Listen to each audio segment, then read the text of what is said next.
Hey there, Luminary here, and it is the 20th of December 2011. Just before I get into what I'm about to talk about today, don't forget ABeardedSage will be on Obscenely Obscure this Saturday at 4 p.m. Pacific, midnight in Great Britain, and of course Central European time, 1 a.m. Sunday. So Saturday, Sunday, and whatnot, it's on my splash screen. If anything, just go to Nordrassil Radio and click the show section, and they will be in your time zone. So what do I have for you today? Let's see here. First things first. We're going to go with Kingdom Hearts 3D Dream Drop Distance.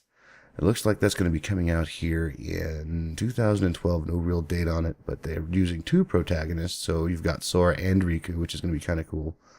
It's other stuff that you would expect to see from a Kingdom Hearts game. And they're boasting about the Le Cité. I'm not even bother pronouncing it in French. It says Le Cité des Cloches. Sorry, American pronunciation. I'm horrible, I know. But it's for the Notre Dame. And, of course, more story progression. And they're saying, what does it say? King Mickey, Andean's Cid prepare for an impending threat by putting Sora and Riku through the Mark of Mastery exam. Sora and Riku are sent into the Sleeping Worlds, where they will face enemies and allies that have never been seen before. If they can successfully complete the task they are given, they will be deemed true Keyblade Masters. Well, alright, that's pretty cool. I'm going to have links in the description for Kingdom Hearts 3D site and, of course, the Facebook page. So do go give that a look at. And there is a shooter sale at, let's see, what's the name of the place? GetGames Go. And they have quite a deal going on. They got Borderlands for $4.99, Aliens vs. Predator for $3.49, Just Cause is hitting for $5. Duke Nukem Forever, $14.99. I don't think I'd even pay $14.99 for that game, but that's just my opinion. Don't take that to heart. Fear 3, $12.49. That might be worth it. I heard Fear 3 was great. So I'll have the link to the game store here in the description also. And next we have Curbing Your Online Pet. Apparently this particular press release has to deal with talking about how much is going into virtual pets in video games. Okay.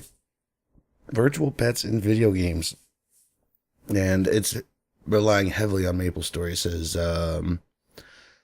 since it's opening its online doors in North America in 2005, MapleStory players have purchased more than 800,000 virtual pets and investing in more than 4 million pet accessories such as food, clothing, and equipment. That is insane. Yeah, I was waiting for something like that to come out. That's pretty crazy. We waste our money on all kinds of stuff, and it has to deal with companionship and blah, blah, blah, blah, blah. And my personal opinion is it's just a status symbol. You know, that is your pet, you know. That defines you, especially in games where you've got like 4 different looks. And, of course, everybody of your level that has done the same things you have the same looking equipment. So the only thing that could ever set you apart is the pet and what it does. And, of course, your name. So I guess that makes sense in some ways. But, yeah, curbing your online pet.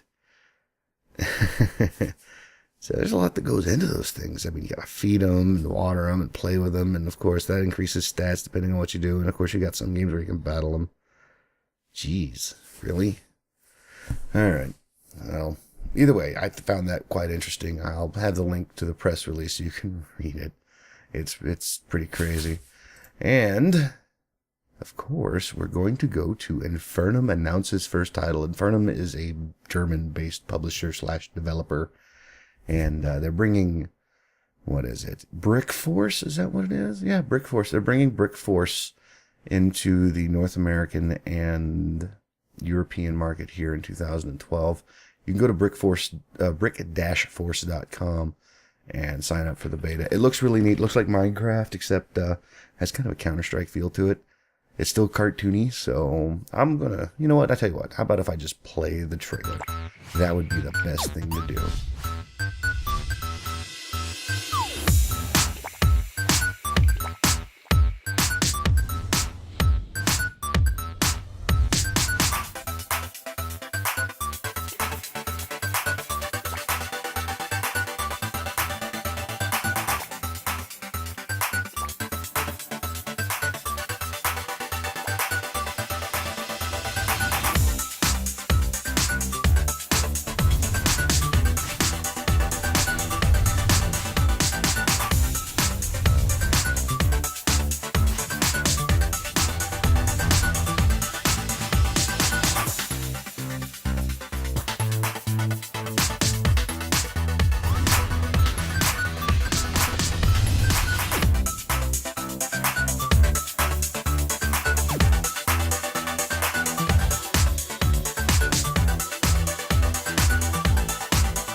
And there it is, Brick Force. It looks like a cross between an SDK for like Counter-Strike or Team Fortress and Minecraft. And of course, you know, you've got all the weapons and stuff, so it looks really neat. I'd give it a shot. Looks like it'd be a lot of fun. Of course, I've been playing a lot of Dungeon Defenders, and it reminds me a bit of that. Without the tower defense. But either way, Infernum, I took a look at their company, and their company looks rather fantastic, honestly. Let me read a bit from their website about them. It says, what does it say? The introduction. In the future, we'll be able to experience virtual worlds anywhere, at any time, so it will no longer be a question of which platform to develop for, but more about how to connect the various devices. And this will ultimately result in a much broader gaming experience and permanent community bonding. This also means bridging the transmedia gap so that books, films, and comics can be created for relevant virtual worlds to enable players to also engage with this theme outside the game world itself. And that's from Andreas Weidenhaupt. It looks like Weidenhaupt. Again, not German, sorry. I butchered it. But he's the CEO of Infernum Productions AG.